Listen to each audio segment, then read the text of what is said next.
Doctor Khandakar Abdullah Jahangir রহমানুল্লাহর কথা মনে পড়েছে আমার, এই যখনই ঐক্যবদ্ধ জাতি গঠন করার প্রশ্ন এসেছে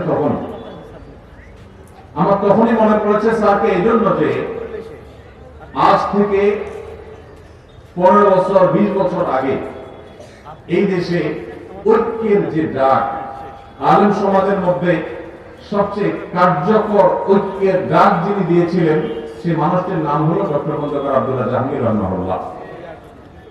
স্যার যখন ঐক্যের কথা বলেছেন, তিনি যখন ইত্তেহাদ মাআল ইখতিলাফ, তার সে প্রসিদ্ধ উক্তি ইত্তেহাদ মাআল ইখতিলাফ, বৈচিত্র্যময় ঐক্য, আপনার সাথে আমার 10টা বিষয়ে মতপার্থক্য আছে কিন্তু 100টা বিষয়ে আমরা একমত আছি, যে বিষয়ে একমত আছি ওই বিষয়ে আমরা একযোগে কাজ করি, ভিন্ন মত রেখেও আমরা একসাথে চলতে পারি। এই চিন্তা, এই দর্শন ডক্টর আব্দুল্লাহ জাহাঙ্গীর রহমানুল্লাহ মাহফিলে, সেমিনারে, ইউনিভার্সিটিতে, ক্লাসে, বই পুস্তকে, তার লিফলেটে তিনি দিয়ে গেছেন।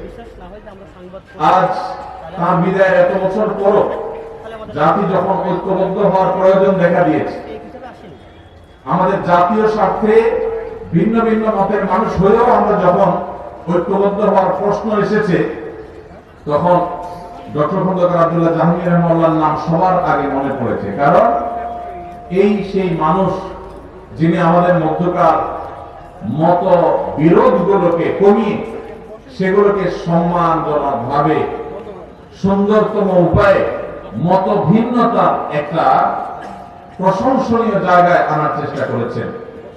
আল্লাহর বান্দা তার সারা জীবন চেষ্টা করেছেন এই বিষয়ে। আল্লাহ রাব্বুল আলামিন তার কবরকে নূরে নূরান্বিত করে দিন।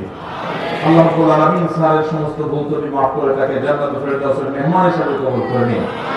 আল্লাহ তাআলা স্যারের এই একমাত্র পুত্র এবং স্যারের প্রতিষ্ঠিত আসুন্নাহ ট্রাস্টের চেয়ারম্যান মহোদয়কে আল্লাহ তাআলা স্যারের মতো যোগ্যতা সম্পন্ন মানুষ হিসেবে কবরে মঞ্জুর করে দিন।